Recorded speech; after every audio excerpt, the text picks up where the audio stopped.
देखो सबसे पहले अपन रिवाइज करेंगे पी ब्लॉक जितना हमने कर लिया था, 15 मिनट लगाकर पहले उसे रिवाइज करेंगे, ठीक है, और उसके बाद हम आगे चलेंगे। बोलो मेरी आवाज क्लियर आ रही है ना सबको? हाँ जी सर, क्लियर आवाज। Yes sir. देखो सबसे पहले मैंने तुम्हें पी ब्लॉक में बताया था हमने कौन सा ग्रुप पढ़ना है, ग्रुप नंबर 16। तुम भी पार्टिसिपेट करोगे मेरे साथ, ग्रुप नंबर 17 और ग्रुप नंबर 18, ठीक है।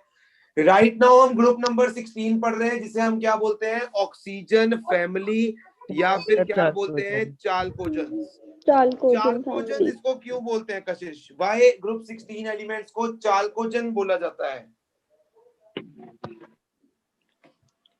हाँ जी कशिश, क्यों ग्रुप 16 एलिमेंट्स को चाल्कोजेन बोला जाता है? हाँ जी ऋतिक, ग्रुप 16 एलिमेंट्स को चाल्कोजेंस क्यों बोला जाता है Hrithik?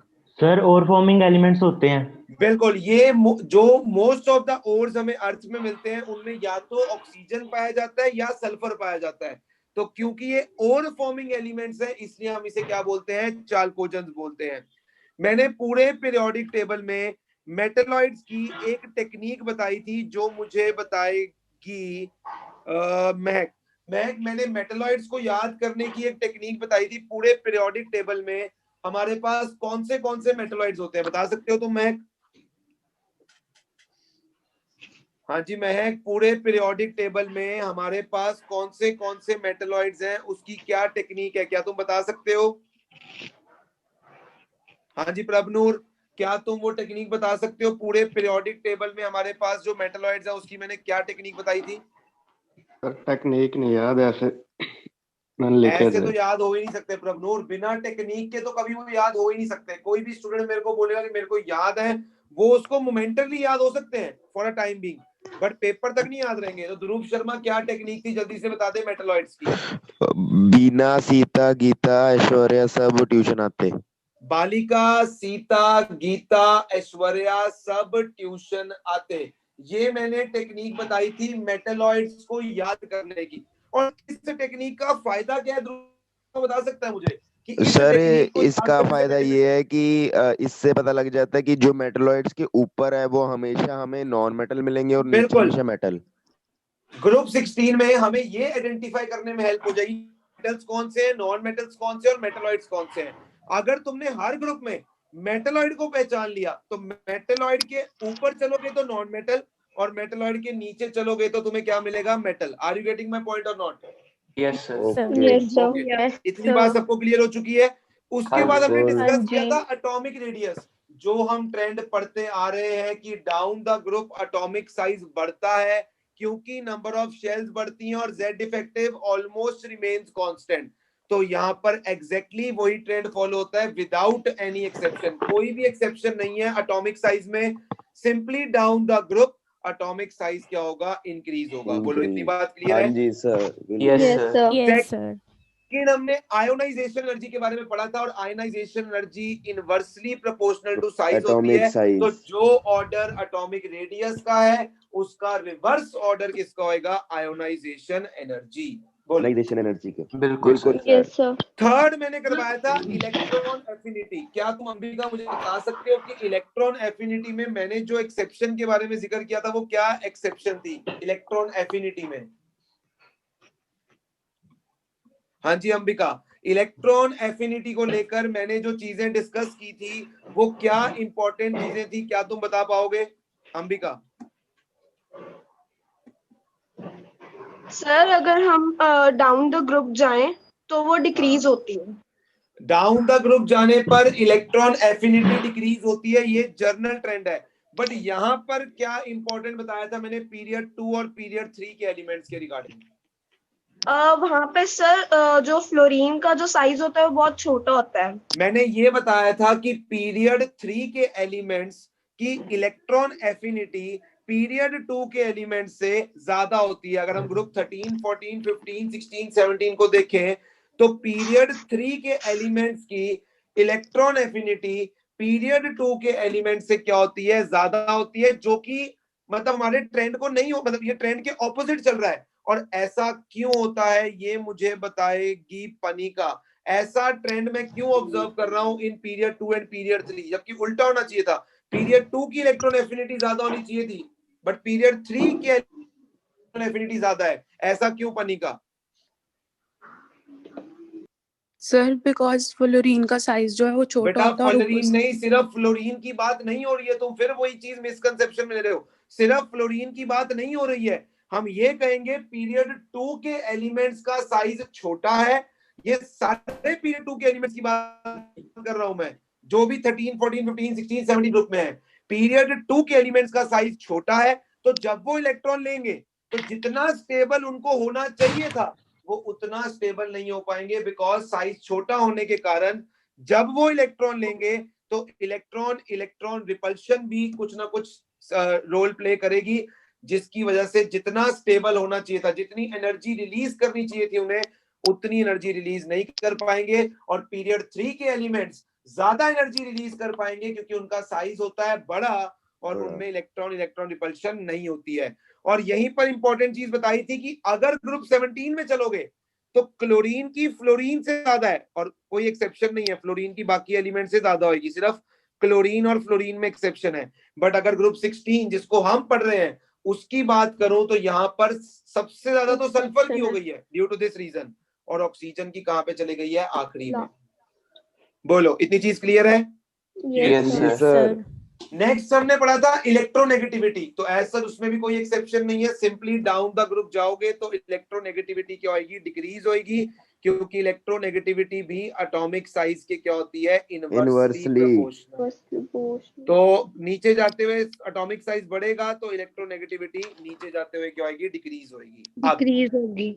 Hydrides of oxygen family के बारे में मैंने 3 इंपॉर्टेंट चीजें बताई थी, मुझे बता सकते हो चारू? मैंने 3 इंपॉर्टेंट क्वेश्चंस बताए थे जो हाइड्राइड्स ऑफ ग्रुप 16 से हमें आ सकते हैं। हाइड्राइड्स ऑफ ग्रुप 16 में हाइड्राइड्स ऑफ ऑक्सीजन से 3 क्वेश्चन मेन हमें आ सकते हैं। वो कौन से क्वेश्चन हैं चारू?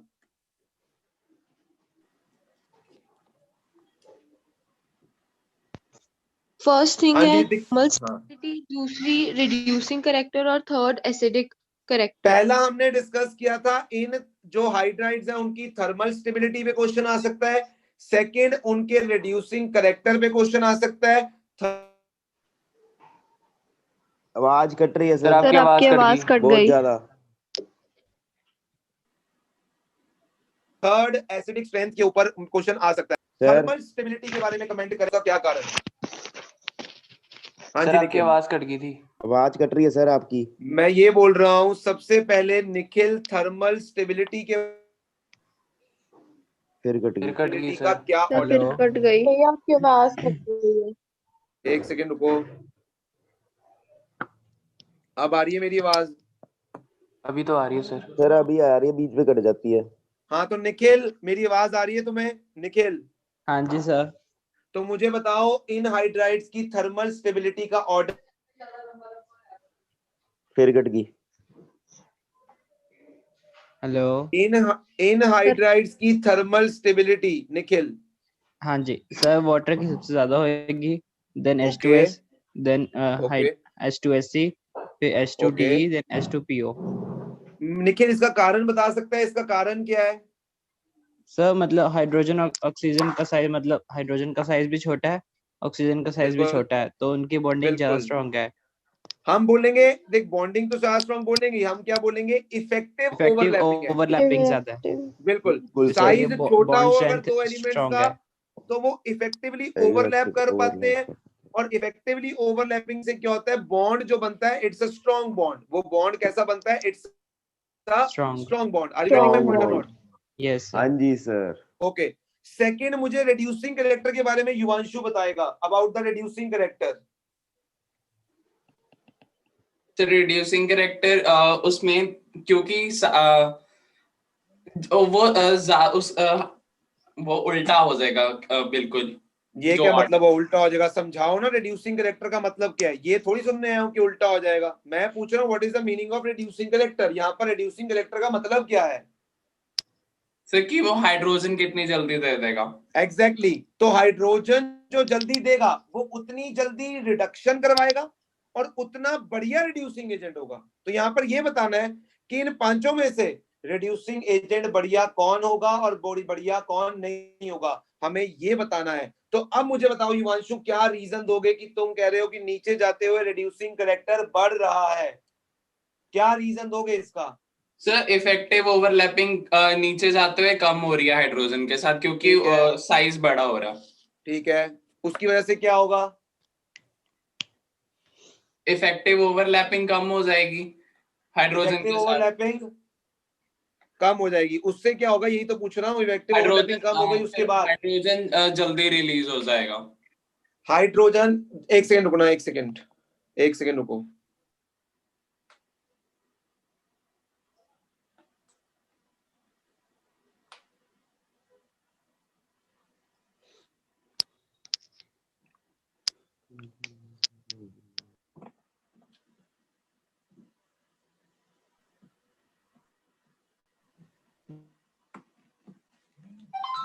हाँ जी, मेरी आवाज आ रही है? आ रही है सर। हाँ, आ रही है तो सर। नीचे जाते हुए रिड्यूसिंग करेक्टर भी क्या होएगा? इंक्रीज होएगा। तीसरी Yes, चीज sir. मैंने बात की थी एसिडिक स्ट्रेंथ की, तो नंदिनी मुझे बताएगी एसिडिक स्ट्रेंथ के बारे में क्या ख्याल है of hydrides of oxygen family, acidic character. Sir इसमें जो हमें जल्दी H+ देगा उसका एसिडिक करेक्टर और ज्यादा, नंदिनी हमें H+ जल्दी कौन देगा इनमें से? H2PO। उसका कारण हम सब समझ चुके हैं कि हाइड्रोजन का बॉन्ड नीचे जाते हुए कमजोर होता जा रहा है, तो H+ जल्दी निकलेगा, तो एसिडिक स्ट्रेंथ भी क्या होगी? ज्यादा। क्या सबको मेरी इतनी बात क्लियर है? बोलो। हाँ जी सर। Yes, sir. ठीक है सर। फिर हमने हैलाइड्स की बात की थी। हैलाइड्स की हम कुछ चीजें एनसीईआरटी से भी पढ़ेंगे, बट अभी जो हमने सबसे इंपॉर्टेंट चीज समझी थी कि मेनली हैलाइड्स कौन बनाता है? ऑक्सीजन और ऑक्सीजन और सल्फर। ठीक है ना? मेनली हाँ हैलाइड्स जी। कौन बनाता है? ऑक्सीजन ऑक्सीजन और और सल्फर। सल्फर बनाता है। ठीक है, अब मेरी बात को बड़े ध्यान से, हाइलाइट्स में मैंने इंपॉर्टेंट चीज क्या बताई थी? ध्रुव जल्दी से बता दे, हाइलाइट्स में मैंने इंपॉर्टेंट चीज क्या बताई थी? सर हाइलाइट्स के में बारे में मैंने इंपॉर्टेंट चीज क्या बताई थी? एक तो सर ये और ऐसे देते हैं, एक इनका स्ट्रक्चर ओपन बुक लाइक होता है। ठीक है, और मैंने बताया था Sc2Cl2 जो है डज नॉट एग्जिस्ट, वो एग्जिस्ट नहीं करता। वो जैसे ही बनता है तुरंत क्या कर जाता है? डायमराइज कर जाता है। दो मॉलिक्यूल जुड़कर क्या बना लेते हैं? SeCl4 और Se। और यहाँ पर क्या होता है? सेलेनियम का ऑक्सीडेशन स्टेट बढ़ भी रहा है और कम भी हो रहा है, तो इस रिएक्शन को हम क्या बोलते हैं? Disproportionation reaction. Yes or no? Yes sir. Yes, sir. Yes, sir. इस रिएक्शन को हम क्या बोलते हैं? Disproportionation reaction. बोलो, इतनी बात मेरी समझ आ रही है तुम्हें?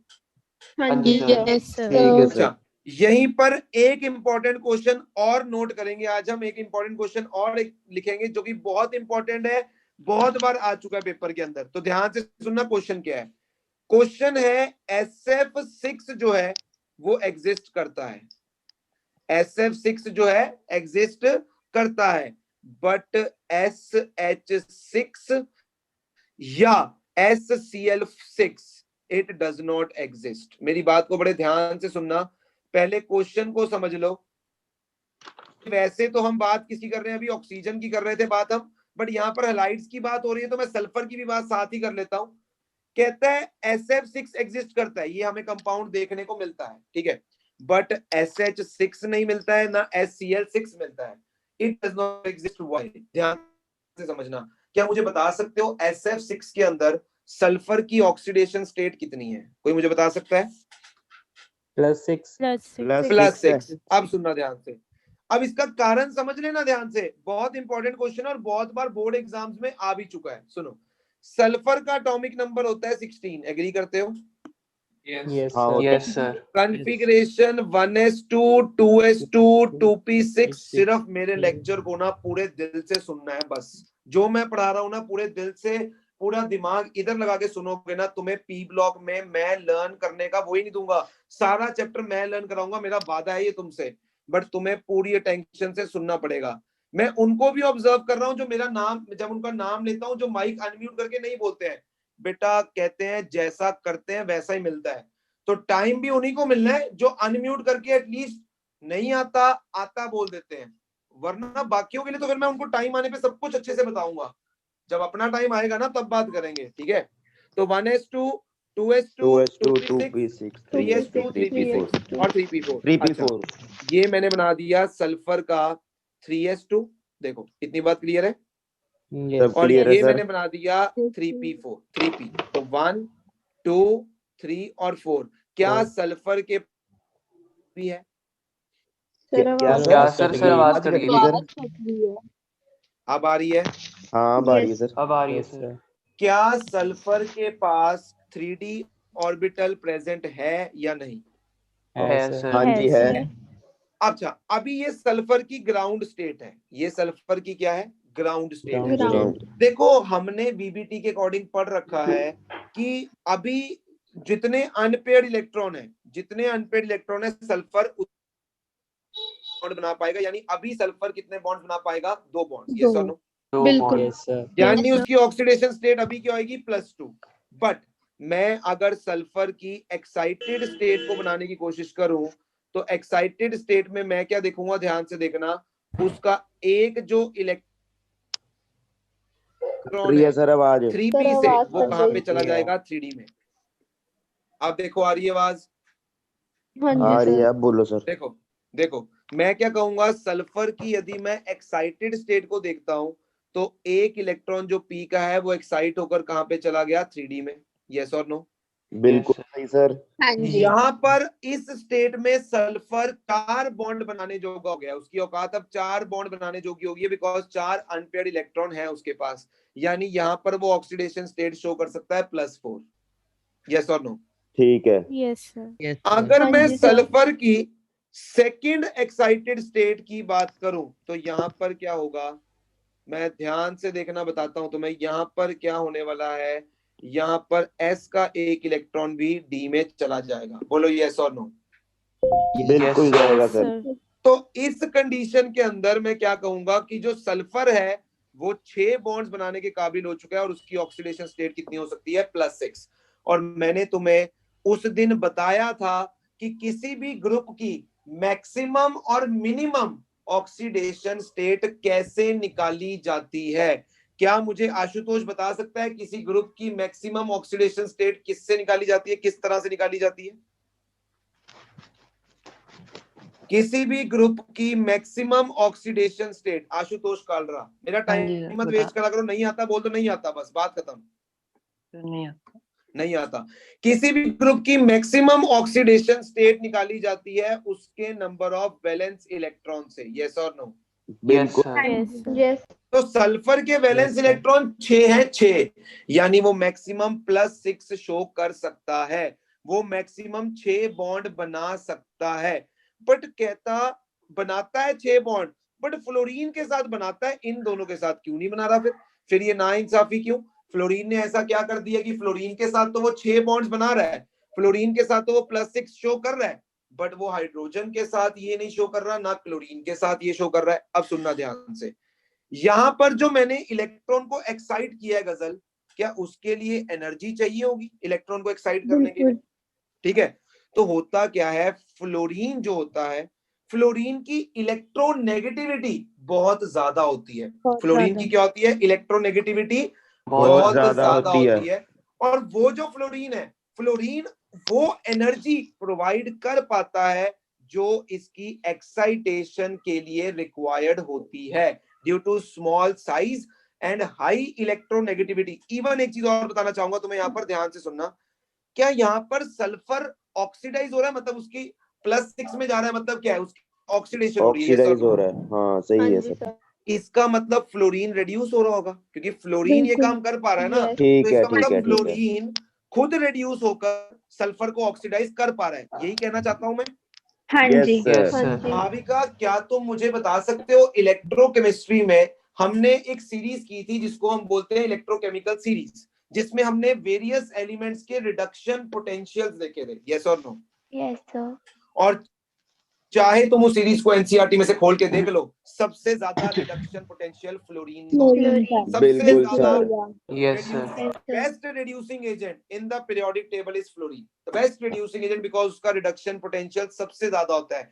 इसका मतलब फ्लोरीन का रिडक्शन पोटेंशियल ज्यादा होने की वजह से और हाई इलेक्ट्रोनेगेटिविटी होने की वजह से फ्लोरीन सल्फर को क्या कर सकता है? ऑक्सीडाइज कर सकता है। ऑक्सीडाइज किस कर सकता है ऑक्सीडेशन स्टेट में?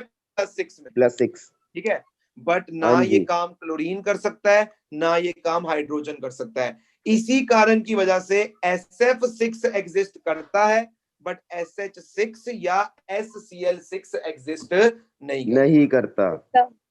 मेरी बात इतनी समझ आ रही है? आ रही है सर। अच्छा, ये समझो SCl4 एग्जिस्ट करता है, इसमें कोई चक्कर नहीं है। SCl4 एग्जिस्ट करता है। क्योंकि यहाँ पर सल्फर की क्या है ऑक्सीडेशन स्टेट? यहाँ पर 4। सल्फर की ऑक्सीडेशन स्टेट +4। मतलब क्लोरीन के अंदर इतना दम है, उसका रिडक्शन पोटेंशियल इतना है कि वो सल्फर को +4 तक तो लेके जा सकता है, बट +6 तक लेके जाने का दम उसमें नहीं है। बट यही मैं बोलूंगा, SH4 अभी भी एग्जिस्ट नहीं करता है, यानी SH4 जो है वो हाँ, अभी भी एग्जिस्ट नहीं करता है। बोलो, नहीं इतनी बात समझ आ करता। रही है? ठीक है। बोलो, इतनी बात समझ आ रही है? ठीक है, ठीक है। अच्छा, मुझे ये बताओ, क्या SF4 एग्जिस्ट करेगा? करेगा करेगा ही सर वो तो। जब फ्लोरीन उसको +6 तक लेके जा सकता है तो +4 +4 तो बड़ा ही उसके लिए बड़ा बाएं हाथ इजी तक है। Yes or no? हाँ जी सर। तो इस क्वेश्चन का आंसर क्या लिखोगे अदिति पेपर में कि SF6 एग्जिस्ट करता है बट SCl6 या SH6 एग्जिस्ट नहीं करता? क्या आंसर लिखोगे अदिति पेपर में?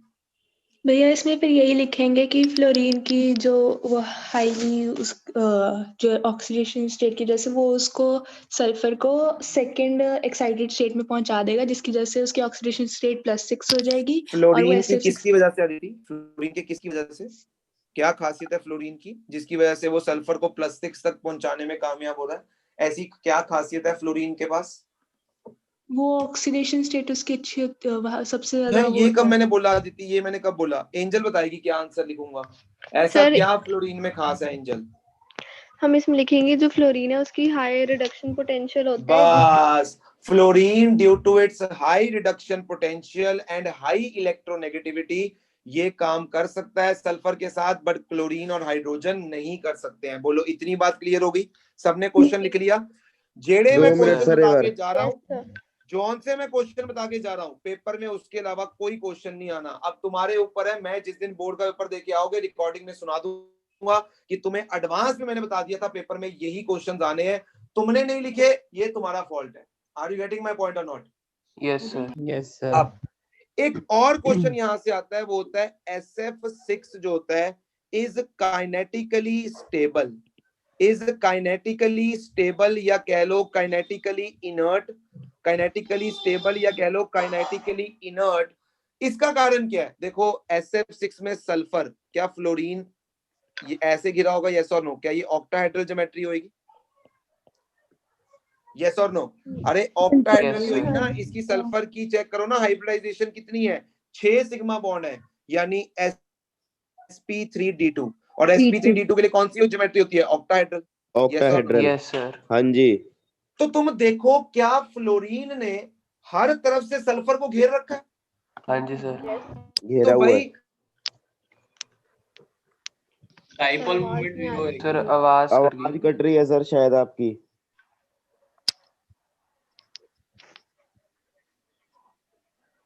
Hello hello.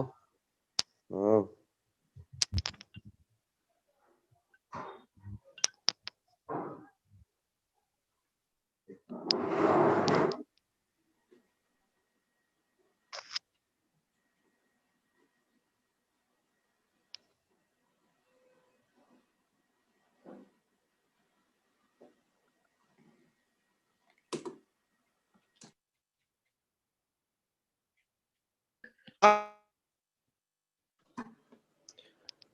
हाँ जी, अब आ रही है मेरी आवाज? यस अब आ रही है सर। अब आ रही है सर। हाँ, रिपीट कर रहा हूँ, स्क्रीन नहीं रिपीट शो कर रहा हूँ। स्क्रीन नहीं शो रही। मैं कर रहा हूँ रिपीट, सुनो ध्यान से। मैं ये कह रहा हूँ कि क्या सल्फर ने अपने पूरी हर साइड से फ्लोरीन ने सल्फर को घेर रखा है? Yes sir. घेरा हुआ है। क्या किसी की मजाल है कि वो बाहर से आकर सल्फर पे अटैक कर जाए? No sir. नहीं सर। इसका मतलब सल्फर क्या हो जाएगा? स्टेबल हो जाएगा काइनेटिकली, वो रिएक्ट ही नहीं करेगा, क्योंकि फ्लोरीन ने उसको सारी साइड से क्या कर रखा है? घेर रखा है। जिसकी वजह से सल्फर क्या हो जाता है, काइनेटिकली इनर्ट हो जाता है, या यूं कह लो कि सल्फर काइनेटिकली क्या हो जाता है, स्टेबल हो जाता है। बोलो, इतनी बात क्लियर है सबको? Yes sir. पक्की बात है? देख लो। हाँ जी सर। फिर आपने सर यही रीजन क्या लिखेंगे ना बोला? बस। हाँ जी, क्या कह रहे हो आपने युवांशु? रीजन क्या बोला? मैं रीजन ये बोल रहा हूं कि अगर युवांशु को हर साइड से बंदे घेर लेंगे तो क्या किसी की मजाल है कि वो युवांशु पर अटैक कर जाए? नो। हाँ जी युवांशु। No sir. तो यहाँ पर सल्फर को फ्लोरीन ने हर डायरेक्शन से घेर रखा है। फ्लोरीन के एटम सल्फर के सारी साइड्स पर आ चुके हैं, जिसकी वजह से कोई भी बाहर वाला बंदा सल्फर पे अटैक नहीं कर सकता है, जिसकी वजह से सल्फर काइनेटिकली क्या हो चुका है, स्टेबल हो चुका है। बोलो, इतनी चीज क्लियर है? तो ये भी कह सकते हैं कि डाइपोल मोमेंट 0 हो गई है। नहीं जी, डाइपोल मूवमेंट डाइपोल मूवमेंट का कोई यहाँ पे लॉजिक नहीं है सच। यहाँ पर सिर्फ लॉजिक यही है कि कोई भी बंदा इस पे अटैक नहीं कर सकता, ना ये किसी रिएजेंट के साथ रिएक्ट कर सकता है, बिकॉज इसकी 6 की 6 साइड्स जो है वो फ्लोरीन एटम से घिरी हुई है, और उन्होंने हिंडर किया हुआ, मतलब इसको पकड़ के रखा, मतलब इसको घेर रखा है अच्छे से, जिसकी वजह से कोई रिएजेंट ना इस पे अटैक कर सकता है, ना ये किसी रिएजेंट के साथ रिएक्ट कर सकता है, इसीलिए ये काइनेटिकली स्टेबल है। Okay sir. बोलो। ठीक है सर। ठीक है, अब यहीं पे एक और इंपॉर्टेंट क्वेश्चन ऐड कर सकते हो, SF4 की ज्योमेट्री। यहीं पर SF4 की ज्योमेट्री को ऐड कर सकते हो, और तुम केमिकल बॉन्डिंग में मैं सब सिखा चुका हूं। SF4 मतलब यहाँ पर 4 बॉन्ड पेयर और 1 लोन पेयर है, यस और नो? 4 बिल्कुल बॉन्ड सही पेयर, सर। 1 लोन पेयर, यानी मैं इसको कंपेयर किससे करूंगा, AB5 से। AB5 कौन सी ज्योमेट्री होती है, trigonal bi bipyramidal, pyramidal. Yes or no? हाँ और जी, मैं एक जगह पर क्या रख दूंगा, लोन पेयर रख लोन दूंगा, पेयर। क्योंकि सल्फर के बाद 1 लोन पेयर है और 4 फ्लोरीन है, तो लोन पेयर को छुपाकर शेप देखी जाती है। जल्दी से लोन पेयर के ऊपर अपना हाथ रख लो और चेक करो इसकी शेप कैसी है। सीसॉ। तो इसकी शेप कैसी है, सीसॉ ज्योमेट्री है, मतलब ज्योमेट्री तो इसकी ट्रायंगल बाय पिरामिडल है, जो इसकी शेप है वो कैसी है, सीसॉ शेप है, यस और नो? क्या ये हमने कर Yes, रखा है sir. केमिकल बॉन्डिंग +1 में? बराबर सर। अच्छा, यहीं पर एक और क्वेश्चन आ सकता है, क्वेश्चन आएगा all bonds in SF4, all bonds in SF4 are not equivalent. All bonds in SF4 are not equivalent. कौन जस्टिफाई करेगा इसको कि all bonds in SF4 are not equivalent? कौन जस्टिफाई करेगा? भाविका, हाँ जी, तो मैं एक्सप्लेन करो। सर 2 बॉन्ड SF के 90 डिग्री के एंगल पे होते हैं, जिस वजह से मतलब वो हो गए एक्सियल बॉन्ड्स, तो Yes, 2 sir. एक्सियल बॉन्ड्स हैं और 2 इक्वेटोरियल बॉन्ड्स हैं, दो और इक्वेटोरियल है। एक्सियल बॉन्ड्स हमें पता है वीकर होते हैं, लंबे होते हैं इक्वेटोरियल बॉन्ड Yes, से, sir. इसीलिए SF4 के सारे बॉन्ड जो हैं वो एक जैसे नहीं हैं। उसमें 2 एक्सियल बॉन्ड्स दिखाई दे रहे हैं और 2 दिखाई दे रहे हैं equatorial bonds, yes or no? Yes, sir. हाँ जी बिल्कुल सर। सर। ये सारे क्वेश्चंस ऐड करते जाओ, मैं बार बार बोल रहा हूं, अगर मेरे फिर कट गई। सर आवाज नहीं आ ये रही। मैं कह रहा हूं ये सारे क्वेश्चंस जो है वो नोट करते जा रहे हो तुम अपनी कॉपी में रीजंस के साथ। कर लिए sir. Yes, sir. Yes sir. इसके बाद हमने शुरू की थी ऑक्सीजन के बारे में बात करनी, ऑक्सीजन की प्रेपरेशन के बारे में डिस्कस किया था, yes or no? Yes, sir. Yes, देखो, sir. ऑक्सीजन को बनाने के तरीके बहुत हैं, बट कुछ तरीके हमने पहले से ही पढ़ रखे हैं अपनी छोटी क्लासेस में। यहाँ पर हमने सबसे पहला तरीका पढ़ा था कि यदि हम किसी भी नाइट्रेट को हीट करते हैं तो हमें क्या मिलती है, ऑक्सीजन गैस। किसी भी नाइट्रेट को हीट करने पे हमें क्या मिलती है, नाइट्रोजन गैस, यस और ऑक्सीजन। नो? ऑक्सीजन। सॉरी, हमें क्या मिलती है, ऑक्सीजन गैस, बिल्कुल सही बोल रहे हो। किसी भी नाइट्रेट को हीट करने पे हमें क्या मिलती है, oxygen gas, yes or no? Oxygen gas. Yes, बिल्कुल sir. सही यस है। सर। अगर वो नाइट्रेट हाईली रिएक्टिव मेटल का है तो हमें क्या मिलेगा, मेटल मेटल नाइट्राइड नाइट्राइड। और Plus ऑक्सीजन। oxygen. हाँ जी। अगर वो मॉडरेटली रिएक्टिव मेटल का नाइट्रेट है तो हमें मिलेगा metal oxide. Metal oxide, metal nitrogen oxide gas और oxygen gas. और NO2 और O2। सर आपकी आवाज फिर नहीं आ रही अब। सही बात है।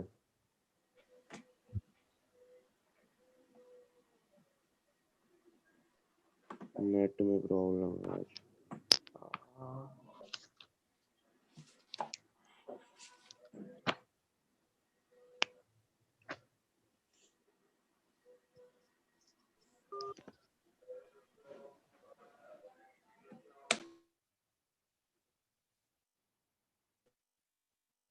साइड। सर आवाज कट सर रही है आपकी सर। आवाज नहीं आ सर रही है। आवाज नहीं आ रही। हेलो, हाँ हाँ जी जी सर। बोलो सर। एक सेकंड रुकना, एक सेकंड रुकना, एक सेकंड। हेलो, हाँ आ जी रही है सर। हाँ जी। ओए तुम्हें नहीं कह रहे।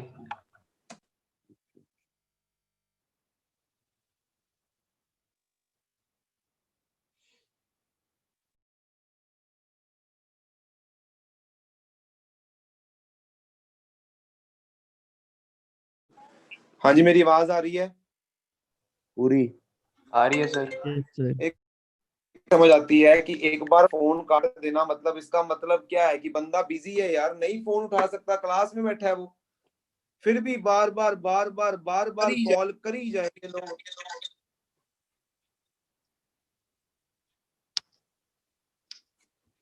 हाँ जी, अब आ रही है ना मेरी आवाज? आ पूरी रही है पूरी। सर।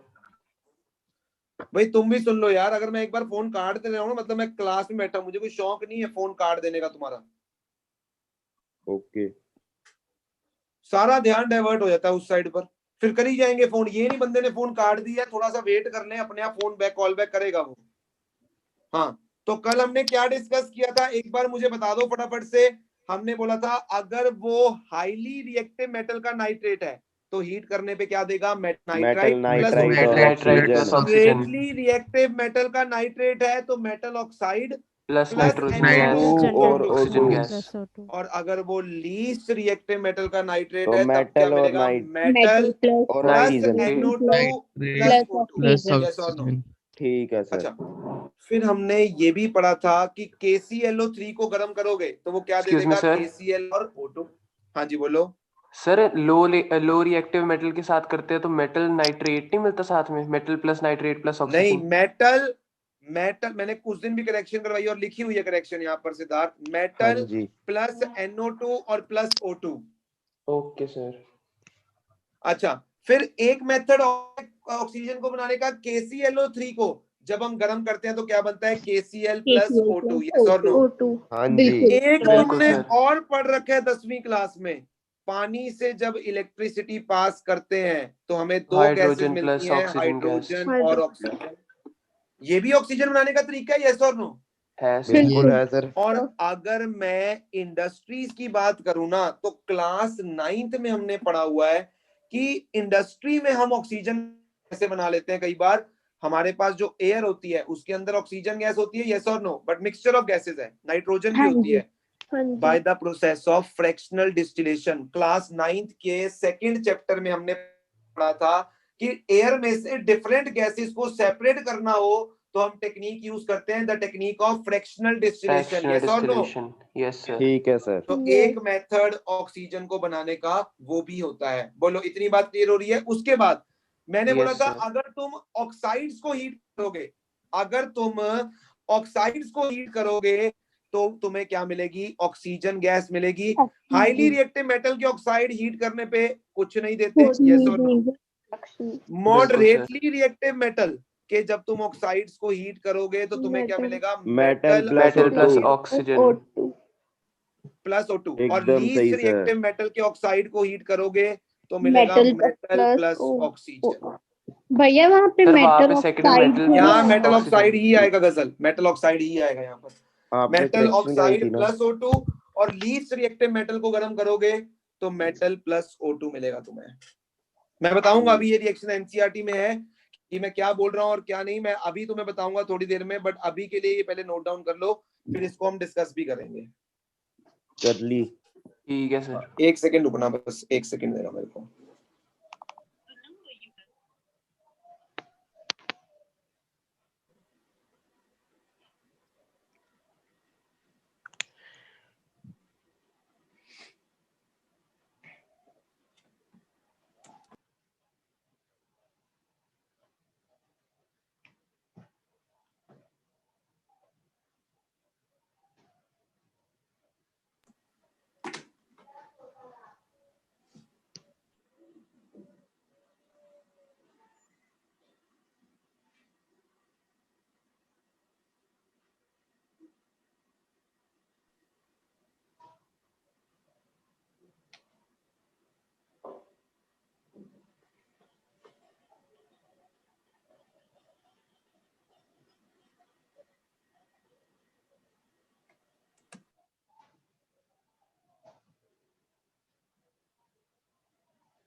हाँ जी, आ रही है मेरी आवाज?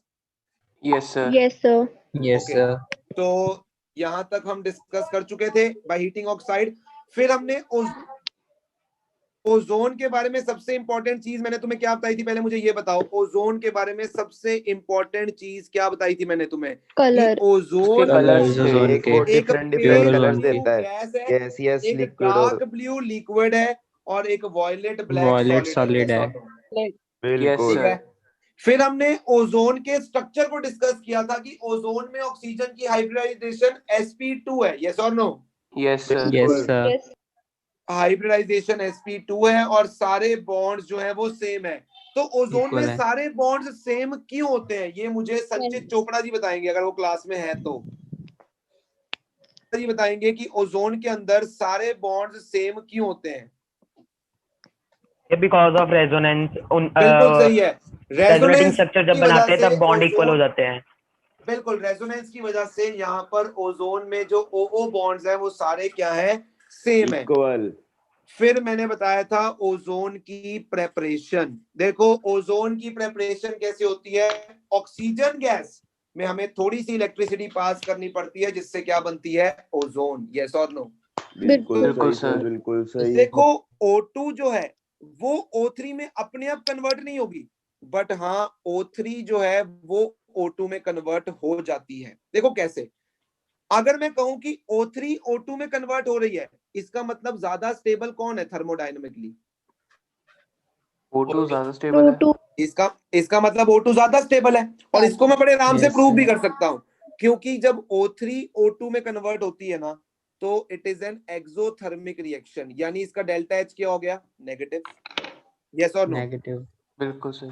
ठीक है ना, इतनी बात समझ आ रही है Yes, sir. कि O3 जब O2 और O में कन्वर्ट होती है ना, तो इसका डेल्टा H क्या होता है, नेगेटिव। अब अगर मैं एंट्रोपी की बात करूं तो O3 एक मॉलिक्यूल था, क्या एक से दो चीजें बन गई हैं, यस और नो? बिल्कुल सही सर। Yes sir. और जब नंबर ऑफ पार्टिकल्स बढ़ते हैं तो एंट्रोपी बढ़ती फ्रीडमनेस है, बढ़ती है। यानी इस रिएक्शन के लिए जो Positive हो एंट्रोपी जाएगी। होगी वो क्या होगी, पॉजिटिव। अब positive. Delta G is equal to delta H minus T delta S। यदि डेल्टा जी किसी प्रोसेस के लिए नेगेटिव होगा तो वो प्रोसेस स्पॉन्टेनियस होगा और अपने आप हो जाएगा। अब देखो, बिल्कुल क्या सही delta sir. H is negative?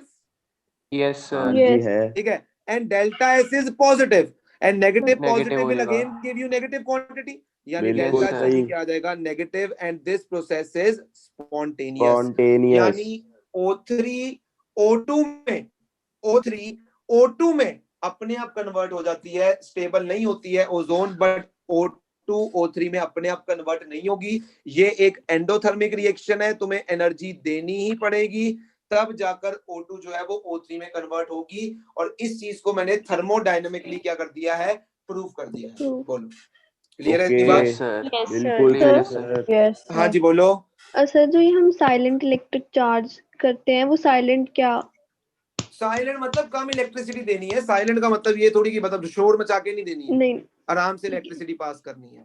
ठीक है सर। तुम तो वर्ड में घुस गए हो साइलेंट के अंदर। भाई साइलेंट का मतलब सिंपल इलेक्ट्रिसिटी पास करनी है यार, और कुछ नहीं है।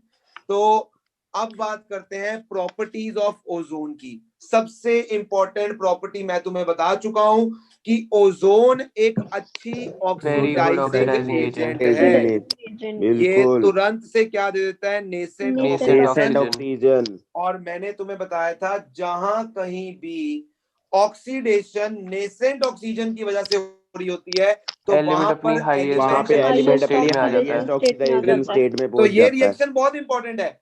पीबीएस यदि O3 से रिएक्ट करेगा तो O3 तो किस में कन्वर्ट हो जाएगा, O2 में। O2 टू में। में O2 में अब Pb+2 तो ऑक्सीडाइज नहीं हो सकता due to inert pair effect, due to तो इनर्ट पेयर S-2 ऑक्सीडाइज होकर किस में कन्वर्ट हो जाएगा, +6। S+6। +6। ठीक है, और ये बिल्कुल। रिएक्शन भी बहुत ज्यादा इंपॉर्टेंट है। यहाँ पर I- ऑक्सीडाइज होकर I2 बन गया, H2O तो क्या बन गया, O2, और सॉरी O3 क्या बन गया, O2, और H2O क्या बन गया, OH-। अब मेरी बात सुनना ध्यान से, सुनना ध्यान बिल्कुल। से। देखो लैब के अंदर ना हम ये जो आयोडीन बना है, सॉलिड स्टेट में बना है, इसकी टाइट्रेशन करते हैं। टाइट्रेशन समझते हो, तुमने प्रैक्टिकल्स किए हैं, टाइट्रेशन वगैरह किए हैं? Yes, yes sir. सर। इसकी हम क्या करते हैं, टाइट्रेशन करते हैं, जिससे हम ये बता सकते हैं कि यहाँ पर कितनी आयोडीन निकलेगी, यहाँ पर कितनी आयोडीन निकलेगी। अगर यहाँ पर हम ये निकाल लें कि कितनी आयोडीन बनेगी, तो क्या मैं आयोडीन से ये भी बता सकता हूँ कि कितनी ओजोन होएगी? बिल्कुल भैया। ठीक है, तो हम जो ओजोन की एस्टिमेशन करते हैं ना कि कितनी ओजोन जो है वो लगी इस प्रोसेस में, वो कैसे निकाली जाती है, ये भी पेपर में क्वेश्चन आता है जो तुम्हें रटना पड़ेगा एज इट इज। बट समझ लो, ये रिएक्शन लिखोगे, इससे जो आयोडीन मिली है उसकी हम टाइट्रेशन करवाते हैं, और उसकी टाइट्रेशन करवाने से हमें आयोडीन की अमाउंट पता लग जाती है, और आयोडीन की अमाउंट से हम क्या निकाल लेते हैं, ओजोन की अमाउंट निकाल लेते हैं, ओजोन कितनी यूज हुई होगी, यस और नो? ठीक है सर। ठीक है, अब क्या इन रिएक्शंस का लॉजिक तुम्हें क्लियर था जो मैंने तुम्हें समझाई थी? ये एनसीईआरटी में नहीं है, ये रिएक्शन एनसीईआरटी में समझो कि हमने इन रिएक्शंस को क्या अप्रोच से करना है कि यहाँ पर एलिमेंट अपनी हाईएस्ट ऑक्सीडाइजिंग में पहुंचेगा, मैक्सिमम स्टेट में जाएगा, यस और नो? बिल्कुल एलिमेंट सही अपने है। मैक्सिमम ऑक्सीडेशन स्टेट वाला क्या बनाएगा, एसिड बनाएगा। बोलो, इतनी बात समझ आ रही है?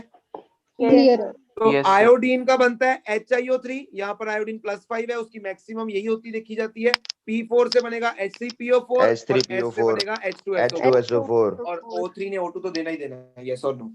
बिल्कुल सर। और ये भी बड़ी इंपॉर्टेंट रिएक्शन बताई थी, डिप्लीशन ऑफ ओजोन लेयर। जो हमारे जेट्स एरोप्लेन्स होते हैं वो नाइट्रस ऑक्साइड रिलीज करते हैं, ओजोन उस नाइट्रस ऑक्साइड को क्या करती है, ऑक्सीडाइज +2 से +4 में, और खुद ओजोन किसमें कन्वर्ट हो जाती है, O2 में, yes or no? Yes sir. तो O3 से किस में कन्वर्ट हो जाती है, O2 में कन्वर्ट हो जाती है। तो यानी ओजोन लेयर क्या हो रही है, डिप्लीट हो रही है। देख लो, मैंने 40 मिनट सिर्फ किस पे लगा दिए, सिर्फ 40 मिनट किस पे लगाए, जितना पढ़ाया था उसको रिवाइज करवाने में। मैं रोज करवाऊंगा, मैं पीछे नहीं हटता हूँ। मैं इसलिए तुम्हें ये बोल रहा हूँ, किसी को ये मत कहना कि हमारा सिलेबस खत्म हुआ है, ये बोलना कि सर ने अपना एफर्ट दिया है 70 to 80%, ताकि हमें वो लर्न हो जाए। वरना मैं अगर आगे चलता ना, तो आज की क्लास में मैं ऑलमोस्ट 16 ग्रुप खत्म कर चुका था। मैं खत्म करूंगा, बट मैं रिवीजन के बिना कभी आगे नहीं चलता हूं। अगर तुम्हें ऑर्गेनिक करवाई है तो उसकी एनसीईआरटी भी 3-3 बार डिस्कस करी है, यस और नो? बिल्कुल सही सर।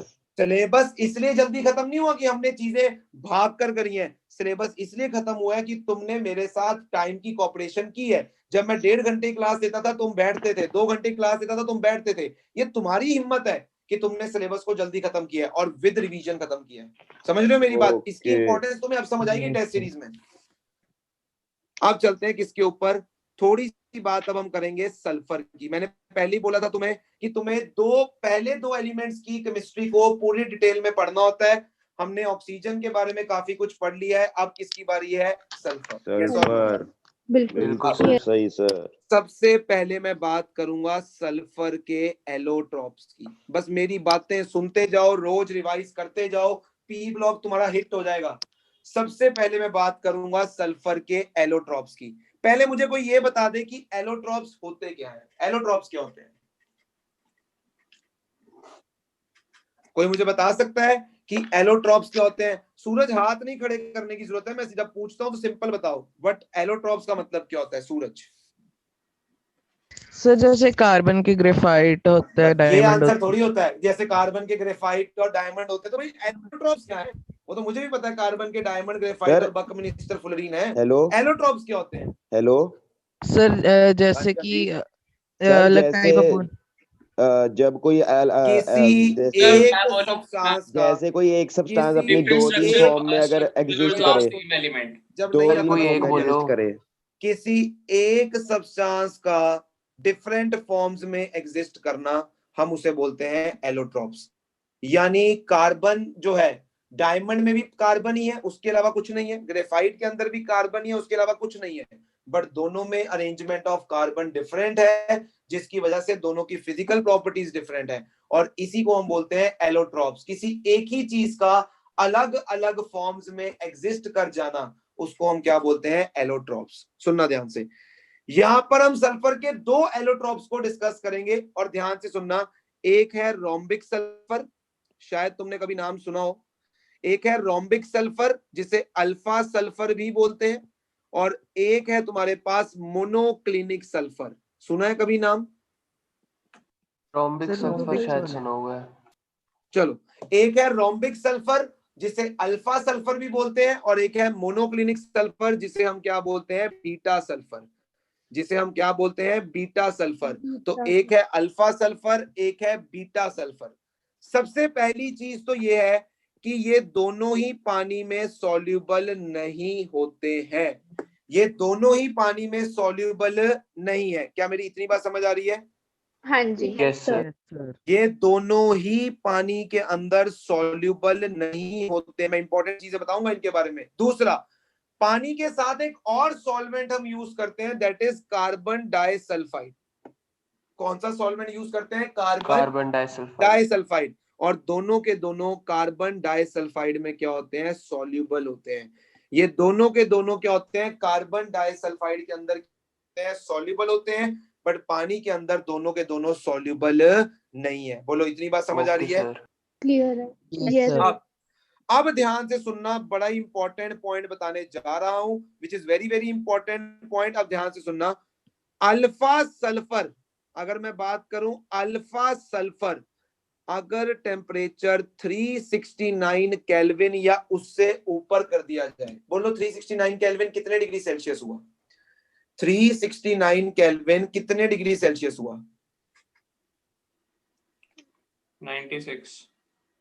96 degree Celsius. हैरानी की बात है, मेरी 9वीं क्लास के बच्चों को आता है ये कि केल्विन से डिग्री सेल्सियस कैसे निकालते हैं, और तुमसे इतना भी नहीं बोला जाता। पता है खिज कब चढ़ती है? जब बंदा अपने पूरे दिल के साथ तुम्हें पढ़ा रहा हो ना, और तुम्हारे मुंह से कुछ बोलना नहीं जाता ना, तब मेरा दिल करता है बट के चपेड़ मारूं तुम्हारे मुंह पे पहले तो, कि मैं पागल हूं जो तुम्हारे लिए पढ़ा रहा हूं यहाँ पर आके।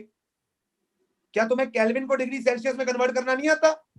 आता सर। आता है सर। तो तुम्हारे मुंह से फूटता क्यों नहीं है कुछ? फिर सुनते हो फिर मेरे से बातें? अल्फा सल्फर, अगर टेम्परेचर 369 केल्विन यानी 96 डिग्री सेल्सियस या उससे ऊपर कर दिया जाए, तो अल्फा सल्फर कन्वर्ट हो जाता है बीटा सल्फर में। अब मैं तुमसे पूछता हूं, which allotrope of sulphur is stable below 369 kelvin? Alpha alpha sulphur. And which allotrop of sulfur is stable above 369 Kelvin or at 369 Kelvin? Beta sulphur. Beta sulphur. और इस टेम्परेचर को, जहां पर अल्फा सल्फर की ट्रांजिशन बीटा सल्फर में हो गई है, इस टेम्परेचर को हम बोलते हैं ट्रांजिशन टेम्परेचर। टेम्परेचर को हम क्या बोलते हैं? Transition temperature. जहां पर अल्फा सल्फर कन्वर्ट हो जाता है किसमें? बीटा सल्फर में। इस टेम्परेचर को हम क्या बोलते हैं? Transition temperature. अब सुनो, पेपर में क्वेश्चन क्या आएगा, रूम टेम्परेचर पे कौन सी फॉर्म स्टेबल है? एलोट्रॉप कौन सा स्टेबल है रूम टेम्परेचर के ऊपर? कौन आंसर बताएगा? Alpha sulphur.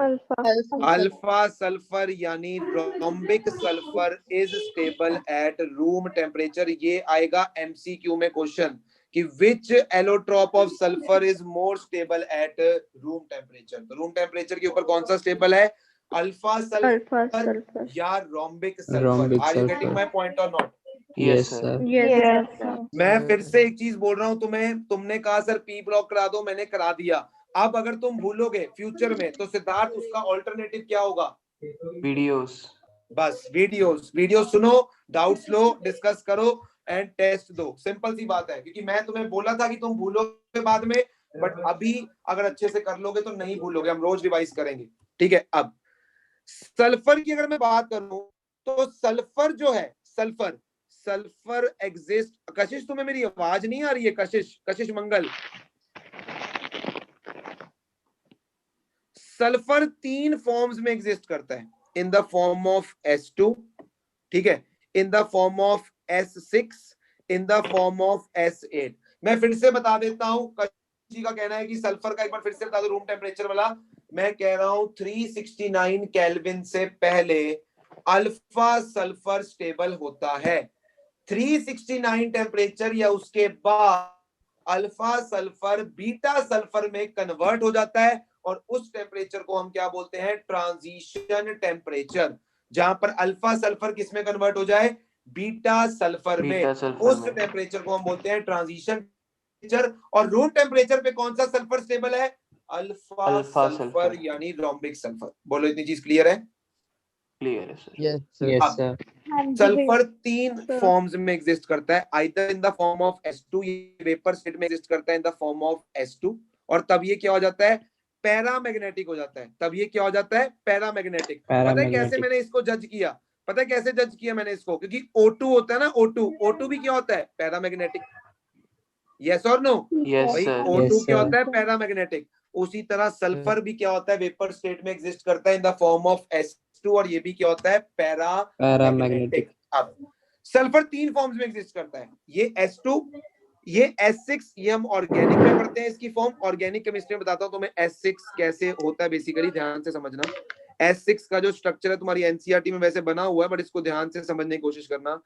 ये जो S6 है ये कुछ इस तरह से जो है तुम्हारा ऐसे होता है, तो ये चेयर के माफिक दिखता है। देखो एक चेयर दिखती है तुम्हें, जिसपे तुम आराम से लेट के झूल सकते हो, इसे हाँ जी बोलते हैं सर। Chair form. इसे क्या बोलते हैं, चेयर फॉर्म। इसे हम क्या बोलते हैं, चेयर फॉर्म। सल्फर S6 में एग्जिस्ट करता है in the form of chair form. यहाँ पर देखो ना, तुम बैठोगे और ये पीछे अपनी जो पीठ है वो लगाओगे और इस पे झूल सकते हो। दिख रही है तुम्हें चेयर के, नहीं दिख रही है? बिल्कुल सर, एनसीईआरटी दिख में रही देख है। लो, चेयर ज्यादा बेटर दिखेगी। Yes sir. Yes, sir. Rocking इसे चेयर। बोलते हैं चेयर फॉर्म। और S8 तो तुम सब शायद तुमने सुना भी होगा, बाकी मुझे पता Crown नहीं कि तुमने structure. Crown exactly crown structure. Crown structure. Sulphur का एक और फॉर्म जो है, that is in the form of crown shaped sulphur exist करता है। देखो ये एक ताज की तरह दिख रहा है, this is S8 crown shape. S8 में वो किस तरह का दिखता है, क्राउन शेप। तो देखो तुम्हें एक ताज की तरह दिख रहा है, मिस इंडिया या मिस वर्ल्ड जब तुम बनोगे तो तुम्हें ये पहनाया जाएगा, yes or no, crown shape. बिल्कुल सर। बोलो। तो सल्फर तीन फॉर्म्स में एग्जिस्ट कर सकता है, in the form of S2, in the form of S6, in the form of S8। बोलो यहाँ तक कोई डाउट? बिल्कुल सही सर। नहीं सर। भैया। चलो अब हम डिस्कस करेंगे कंपाउंड्स ऑफ सल्फर। देखो ये सब चीजें याद ही करनी है, दिस इज इंफॉर्मेशन बेस्ड चीजें, बट कभी सुन लो ना किसी की बात, मतलब अगर कोई सुन लेता है किसी चीज को तो जल्दी याद हो जाता है, यस और नो? बिल्कुल सर। सही है सर। अब हमें सल्फर के कंपाउंड्स पढ़ने हैं ध्रुव। किसके कंपाउंड्स पढ़ने हैं? सल्फर सल्फर के। के कंपाउंड्स को स्टडी करना है, ठीक है। सबसे ठीक है। पहला कंपाउंड जो हम पढ़ेंगे दैट इज H2S। तुम जानते हो इसके बारे में, इसे बोलते हैं हाइड्रोजन सल्फाइड। Hydrogen sulfide. बता सकते हो इसकी स्मेल कैसी होती है? रॉटन एग्स। रॉटन एग स्मेल, सड़े हुए अंडे जैसी इसकी क्या होती है, स्मेल होती है। It has a smell of रॉटन egg like, सड़े हुए अंडे जैसी इसकी क्या होती है, स्मेल होती है। Are you getting my point or not? Yes sir. Yes, की sir. इंपॉर्टेंट चीज जो पेपर में आती है वो होती है इसकी प्रेपरेशन की रिएक्शन। सुनना ध्यान से, अब इसकी प्रेपरेशन की रिएक्शन सुनना ध्यान से, क्या होगी? FeS iron sulphide plus H2SO4। भाई पीछे ना किसी के माइक की आवाजें आ रही है, मेरे को नहीं टॉलरेट होता है, प्लीज जो भी पीछे बोल रहा है उनको बोलो प्लीज क्लास के टाइम पर या तो तुम कहीं पे और आ जाओ या पीछे से बैकग्राउंड म्यूजिक नहीं चाहिए मेरे को। FeS यानी आयरन सल्फाइड और H2SO4 यानी सल्फ्यूरिक एसिड। जैसे इन दोनों की रिएक्शन होगी, देखो प्रोडक्ट बनाना बहुत इजी है। FeS को तोड़कर लिख लो Fe+2 S-2, और H2SO4 को तोड़ के लिखोगे तो H+ और SO4-2। Yes or no? बिल्कुल सर। बिल्कुल सर। तोड़ दो, देखो क्या बन गया, FeSO4 प्लस H2S। बिल्कुल सर। और ये रिएक्शन बहुत बार आती है, बहुत ज्यादा बार आती है। FeS plus H2SO4 gives FeSO4 plus H2S। अब क्या अगर रिएक्टेंट याद हो जाए तो प्रोडक्ट अपने आप बन जाएगा? Yes sir. अगर हाँ जी, रिएक्टेंट बिल्कुल। याद हो जाए तो प्रोडक्ट अपने आप बन जाएगा, बट ध्रुव रिएक्टेंट कैसे याद रखें, यस और नो? वो तो है सर। क्या H2SO4 को किंग ऑफ केमिकल्स बोलते हैं? बिल्कुल। हाँ जी। भाई H2SO4 को किंग ऑफ केमिकल्स बोला जाता है। सल्फ्यूरिक एसिड को हम क्या बोलते हैं, किंग ऑफ। H2SO4 को किंग ऑफ केमिकल्स बोलते हैं। तो H2SO4 क्या हो गया, राजा। H2SO4 क्या हो गया, राजा। भाई किंग क्या होता है, बोल लो मुंह से फुट लो। राजा। राजा को रॉटन एग चाहिए, यानी सड़ा हुआ अंडा चाहिए, यानी क्या चाहिए, H2S चाहिए। ठीक है। राजा को सड़ा हुआ अंडा रॉटन चाहिए। एग चाहिए आयरन सल्फाइड से। भाई राजा को रॉटन एग चाहिए आयरन सल्फाइड से, काम खत्म। बोलो ठीक है कैसे याद रखोगे इसको?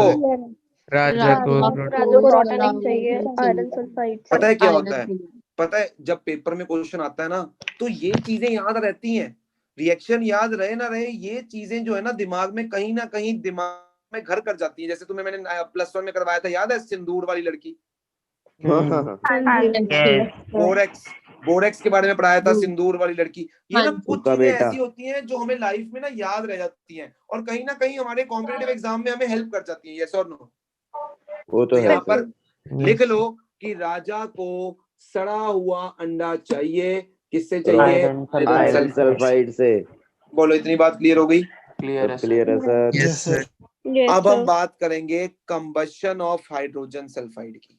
कंबशन का मतलब क्या होता है? हेलो, बर्न हो सकते हैं जो बर्निंग। हाँ जी बोलो। हेलो किसकी आई थी इतनी बड़ी? सर आवाज बंद हो गई थी। अब आ रही है? हाँ जी। अब ना मैं तुम्हें कंबशन का एक गोल्डन रूल बताता हूँ। बता दूं गोल्डन रूल ऑफ कंबशन? बताना ही पड़ेगा सर। सर। अगर तुम कार्बन के किसी कंपाउंड की कंबशन करते हो तो बता सकते हो क्या बनता है? CO2 और H2। बिल्कुल सर। यानी कार्बन साइड बनता है। इस चीज को समझो, कार्बन के किसी कंपाउंड की कंबशन करो तो कार्बन का क्या बनता है? ऑक्साइड। ठीक है, कार्बन का ऑक्साइड बनता है। अगर तुम बोरोन की कंबशन करोगे ना तो बोरोन का ऑक्साइड बनेगा। Yes or no? क्या बन जाएगा तुम्हारे पास? B2O3। हाँ जी। समझो, मेरी बात को समझने की कोशिश करो। ठीक है, कार्बन के कंपाउंड की कंबशन की तो कार्बन का ऑक्साइड मिला, बोरोन के कंपाउंड की ऑक्सीडेशन की तो कंबशन की तो बोरोन का ऑक्साइड मिला। अब मान लो तुमसे कोई पूछ ले BH3+O2, बताओ भाई क्या होगा? बोरोक्साइड प्लस हाइड्रोजन।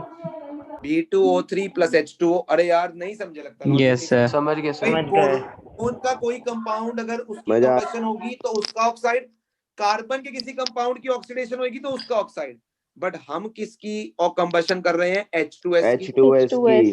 सल्फर का अगर कोई कंपाउंड होगा उसकी अगर कंबशन करूंगा सल्फर तो डाइऑक्साइड सल्फर का ऑक्साइड। Yes or no? बिल्कुल सर। तो साथ में क्या बनेगा? H2O। इतनी बात समझ आ गई? Yes sir. खास बात क्या है? खास बात क्या है? SO2 की जो फ्लेम होती है वो ब्लू कलर की होती है। ये चीजें अपने दिमाग में बसा लो। मैं बताता हूं, कार्बन मोनोऑक्साइड, कार्बन डाइऑक्साइड और H2S, इन तीनों गैसेस की जो फ्लेम होती है वो ब्लू कलर की होती है। किस कलर की होती है? ब्लू कलर की। इन तीनों गैसेस की जो फ्लेम होती है वो ब्लू कलर की होती है। जैसे हम जब गैस चलाते हैं ना तो ब्लू कलर की फ्लेम निकलती है, बिल्कुल वैसी फ्लेम होती है। Yes or no? Yes sir. और ऐसे याद रख सकते हो भाई, राजे को सड़ा हुआ अंडा चाहिए ना, सड़ा हुआ अंडा गैस में बनाएगा तो गैस का फ्लेम क्या होता है? ब्लू कलर का। H2S का कलर क्या होता है? ब्लू कलर का। अब सुनो, कभी तुम्हें जिंदगी में आ जाए कि ऐसी, मान लो एक गैस A दी हो जो कि न्यूट्रल है और उसका कलर ब्लू है। कोई गैस है जो न्यूट्रल है और उसका कलर ब्लू है तो कार्बन मोनोऑक्साइड ही होगी वो, इसके अतिरिक्त कोई नहीं हो सकती। यार बंद कर लो म्यूजिक पीछे वाला, मेरे को खुंदक चढ़नी है, मेरा दिमाग खराब होता है, तुम्हें पता भी है, मेरे को डिस्टरबेंस से खुंदक चढ़ती है। कार्बन मोनोऑक्साइड अगर कभी भविष्य में आ जाए कि भाई एक न्यूट्रल गैस है जिसका कलर ब्लू है, समझ लो वो कौन सी गैस की बात हो रही है? Carbon monoxide. ठीक है, अगर आ जाए कोई एसिडिक गैस है और उसका कलर ब्लू है तो कंफर्म्ड वो क्या होगी? Carbon dioxide. इतनी बात समझ आ रही है? ओके। Yes sir. और अगर H2S बोले सल्फर की कोई गैस निकल रही है, सल्फर का कोई कंपाउंड निकल रहा है, कोई गैस निकल रही है जिसका कलर ब्लू है तो वो कौन सी गैस होगी? H2S। ये बेटा सब चीजें ना जब कॉम्पिटिटिव एग्जाम में बैठोगे ना मेरे को याद जरूर करोगे वहां पर, जब बैठोगे वहां पर। सर इसका आपने क्या बोला? H2S का?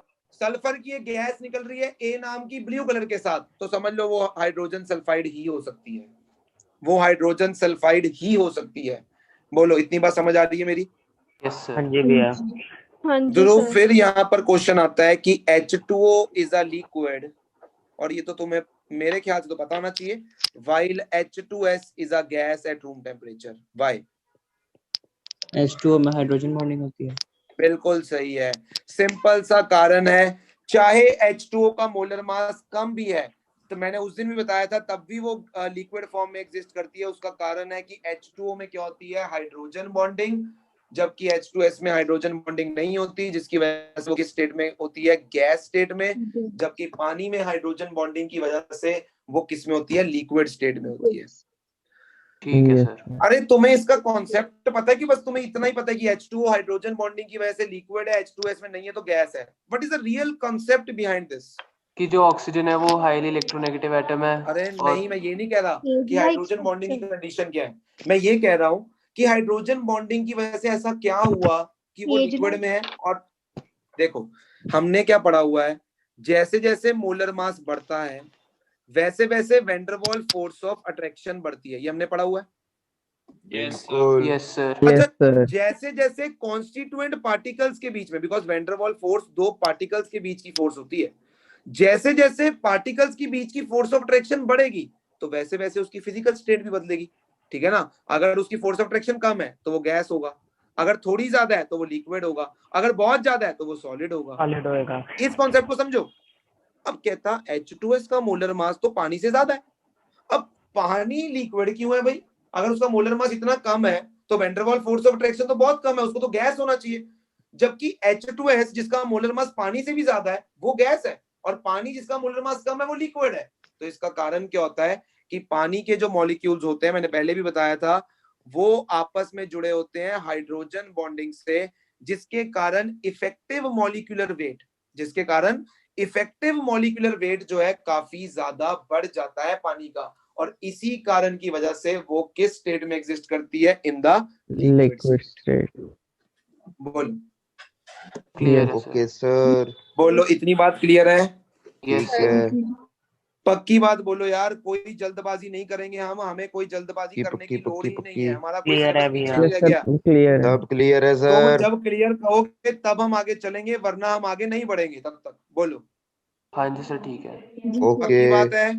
पक्की बात। ओके। Yes sir. अब हम किस पे जा रहे हैं, ध्यान से देखना, इंपॉर्टेंट चीज पे बात करूंगा।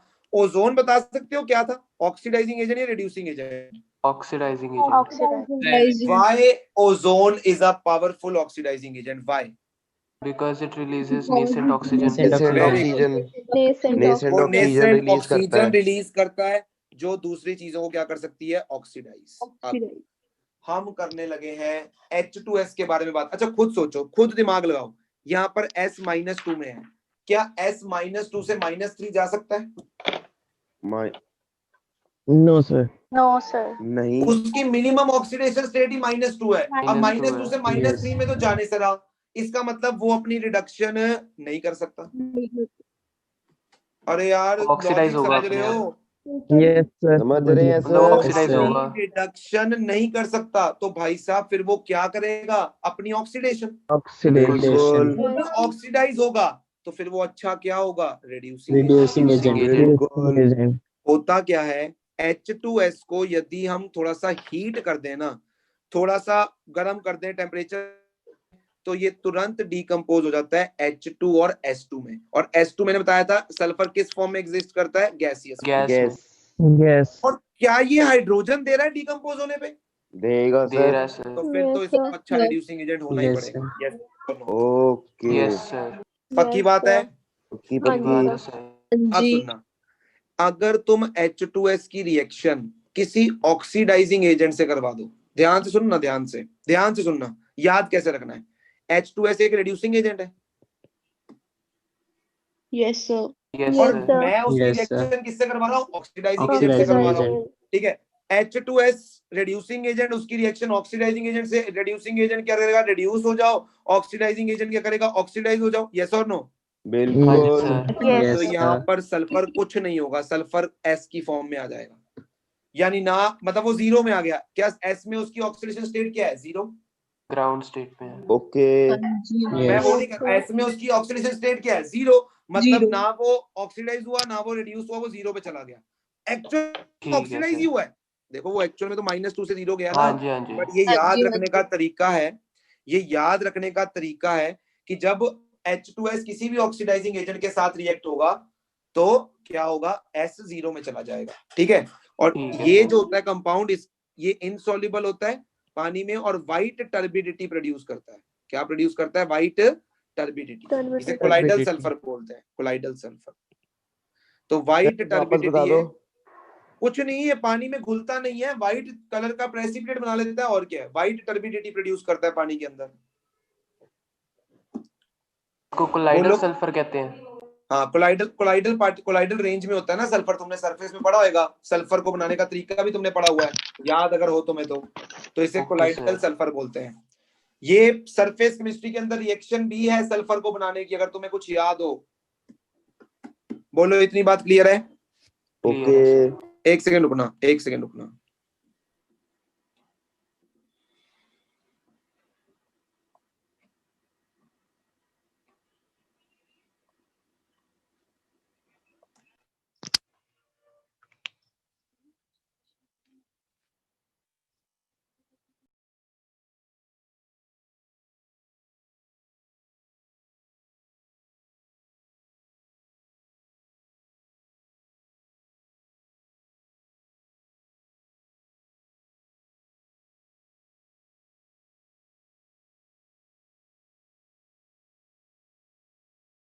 हाँ जी, मेरी आवाज आ रही है अब तुम्हें दोबारा?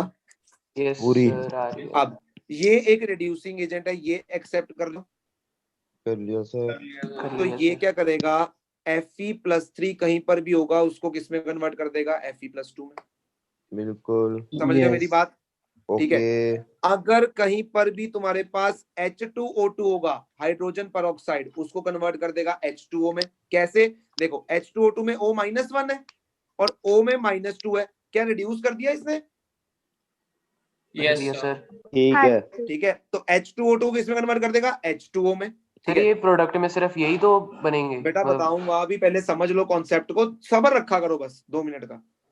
अगर Mn+7 में होगा कहीं पर, तो ये उसको कन्वर्ट कर देगा +2 में, और ये जनरली हम एसिडिक मीडियम में करते हैं। डी एंड एफ ब्लॉक वालों को मैं पढ़ाऊंगा भी ये चीज, जिनको भी बाकी चैप्टर करवाना है। Mn+7 को कन्वर्ट कर देता है Mn+2 में, रिड्यूस करके। इतनी बात समझ आ रही है? Yes sir. सर ये Yes, एम क्या sir. लिखा आपने?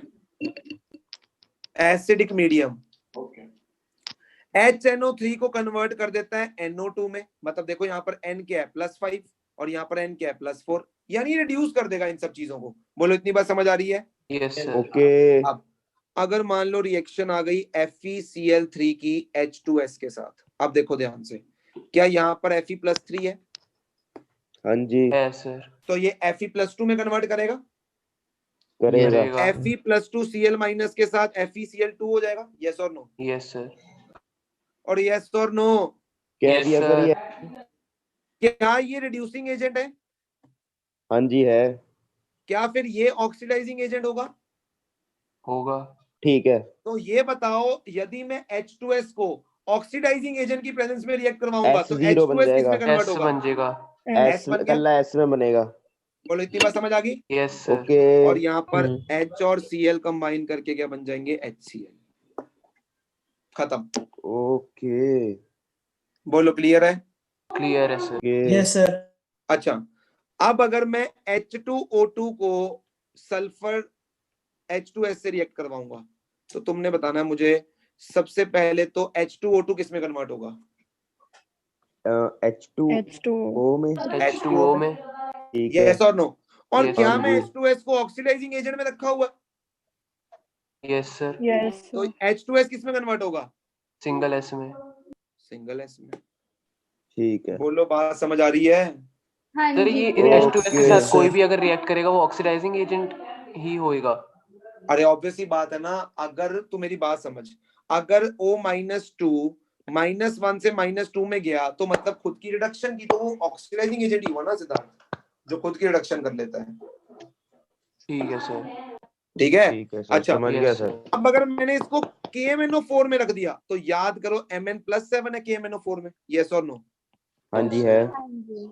है कि नहीं है? है सर है। तो Mn+7 को कहां पटक के मारेगा? Mn+2 में। +2 में। प्लस ठीक है। 2। अरे ऊपर बताया मैंने। हाँ जी ठीक है। और खुद किस में आ जाएगा? S में। अच्छा S में हो ठीक है। ओके ठीक है, और ये एसिडिक मीडियम में होती है, तो यहाँ पर H+ भी होता है और यहाँ पर H2 आ जाता है।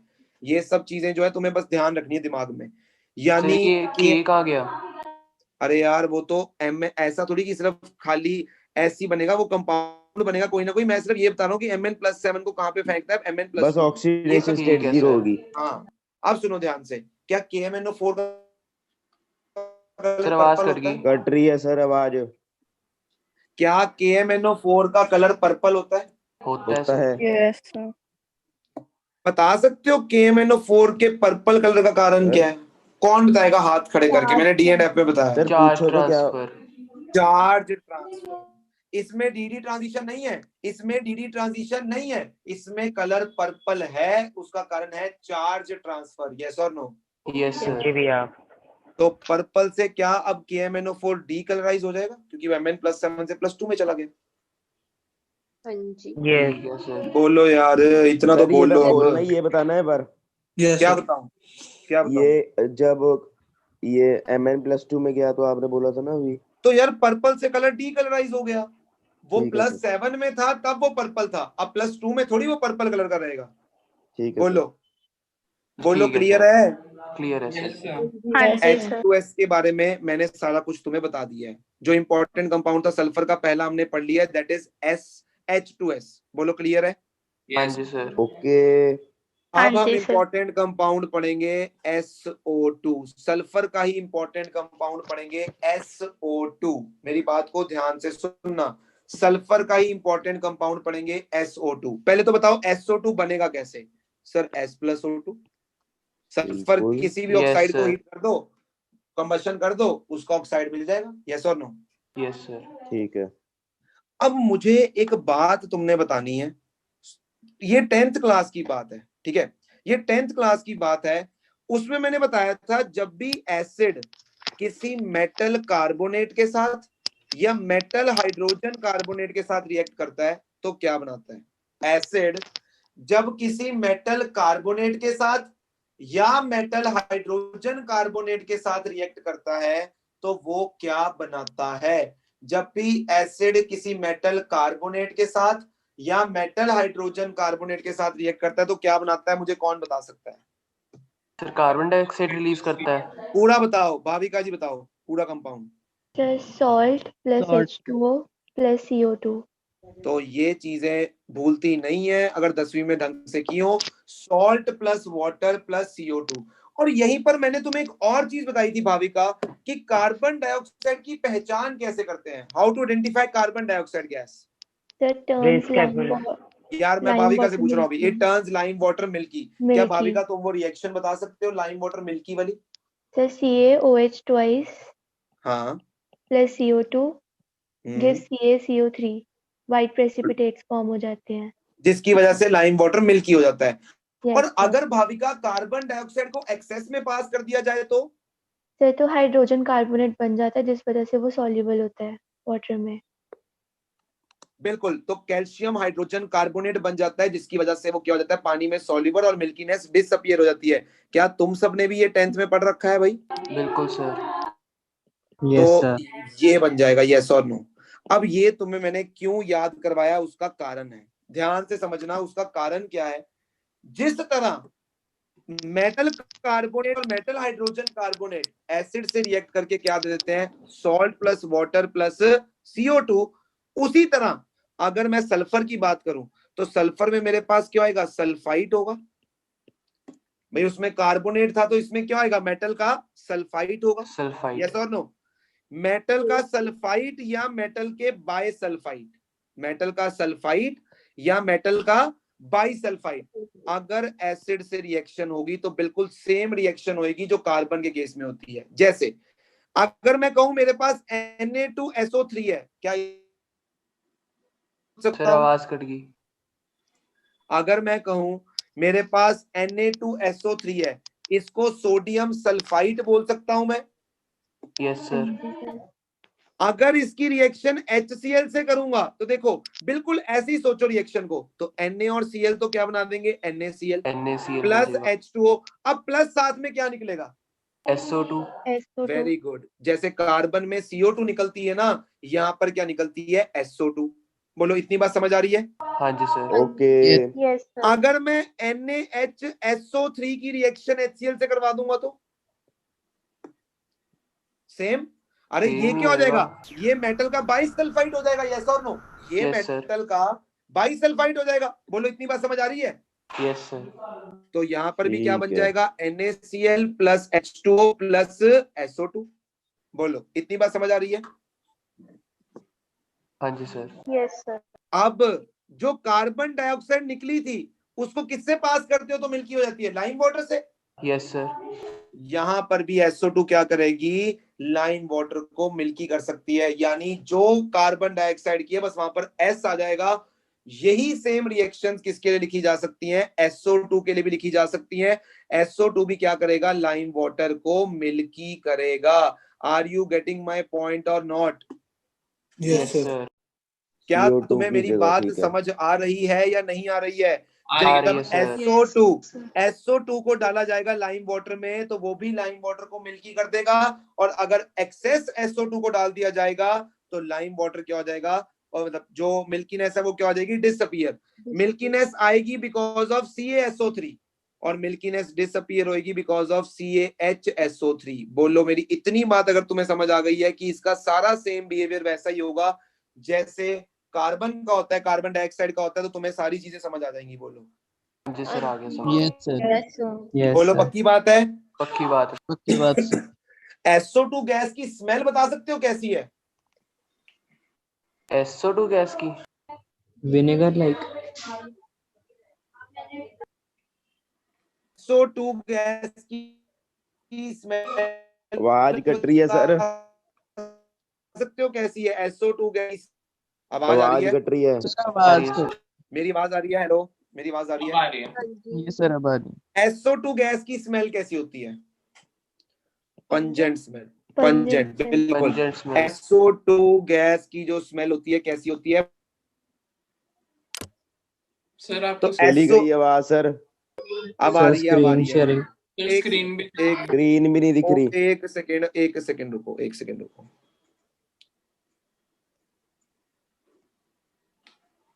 सर जो बाद में फिर कैल्शियम बाइसल्फाइड बनेगा एक्सेस में SO2 पास करने पे, वो कलरलेस हो एक जाएगा। मिनट, एक ओ यार, एक मिनट रुक जाओ, एक मिनट रुक जाओ, एक मिनट रुकोगे तो बताऊंगा ना। एक्चुअली नेट मेरा नीचे चल रहा है ना, एक्चुअली डिस्कनेक्ट हो गया।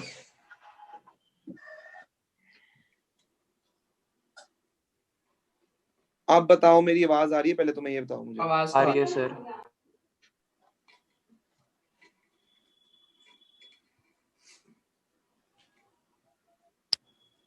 स्क्रीन भी दिख रही है? दिख रही है सर। हाँ जी। तो SO2 की स्मेल क्या होती है? Pungent smell. कैसी स्मेल होती है? Pungent smell. ठीक है, अब सुनना ध्यान से। यानी इसका वो सेम बिहेवियर है जो कार्बन डाइऑक्साइड का देखा जाता है, yes or no? Yes sir. हाँ जी। कोई मुझे बता सकता है कि सल्फर डाइऑक्साइड को पानी में डालने पर क्या बनेगा? मैंने ये भी बता रखा है छोटी क्लासों में, 10वीं में या कभी ना कभी जरूर बताया होगा। बिल्कुल सही है, क्या बनेगा? H2SO3। देखो किसी भी नॉन मेटेलिक एसिड को, नॉन मेटेलिक ऑक्साइड को, सॉरी, किसी भी नॉन मेटेलिक ऑक्साइड को यदि तुम पानी में डालोगे तो क्या बनेगा? उसी के ऑक्सीडेशन स्टेट वाला वहां पर क्या बन जाएगा? एसिड बन जाएगा। अगर मैं SO3 को पानी में डालता तो फिर मेरे पास क्या बन जाता? H2SO4, क्योंकि यहाँ पर S +5 में +6 में है, तो यहाँ पर भी S किस में है? +6 में है। तो ये गोल्डन रूल याद रखना, किसी भी एसिडिक ऑक्साइड को यदि पानी में डालेंगे तो जिस ऑक्सीडेशन स्टेट में वो ऑक्साइड प्रेजेंट है उसी का क्या बन जाएगा? Oxy acid. बोलो इतनी बात मेरी अगर समझ आ रही है तो। एक बार वापस बोलना, किसी भी एसिडिक। बोलो भाई। अरे किसी बार भी एसिडिक ऑक्साइड को पानी में डालोगे तो उसी ऑक्साइड का एसिड बन जाएगा, जिस ऑक्सीडेशन स्टेट में वो एलिमेंट अपने ऑक्साइड में है उसी ऑक्सीडेशन स्टेट का वो क्या बना लेगा? एसिड बना लेगा। बोलो इतनी बात। ही तो यार 10वीं के बच्चों को पढ़ाता हूं मैं, तो मैं 10वीं के लेक्चर की वीडियो भेज दूंगा, उनको पढ़ाता हूँ ये चीजें मैं। आती है तुम्हें? बताओ। यस। Yes sir. और बोलो भाई पता है? Yes sir. अब मुझे बताओ, अगर NaOH की रिएक्शन SO2 से कर दूं तो तुम्हें पता है क्या करना है? उसकी रिएक्शन सोचनी है H2SO3 के साथ क्या होगी। और NaOH एक एसिड और H2SO3 एक NaOH एक बेस और H2SO3 एक एसिड, तो बता सकते हो क्या बनेगा? Na2SO3 plus H2। अरे बहुत आसान है। अगर मैं यहीं पर NaOH की रिएक्शन SO3 से करवा दूं तो फिर ये एसिड और ये बेस, तो क्या बनेगा? Na2SO4 plus H2। बोलो इतनी बात समझ आ रही है मेरी? Okay sir. तो मुझे बताओ SO2 पानी में सॉल्युबल है कि इनसॉल्युबल है? इनसॉल्युबल है। शाबाश, वो इनसॉल्युबल है, इसीलिए वो पानी में सॉल्युबल मतलब घुलकर H2SO3 बना रही है। वाह सिद्धार्थ, सल्फर डाइऑक्साइड पानी में घुलकर H2SO3 बना रहा है, बट वो पानी में इनसॉल्युबल है ना?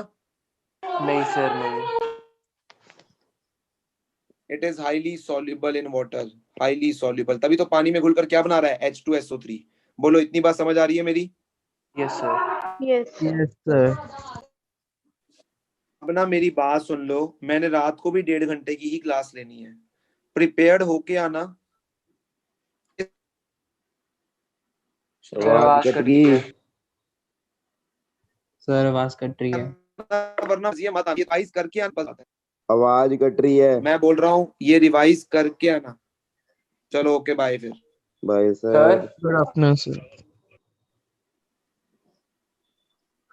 Take care.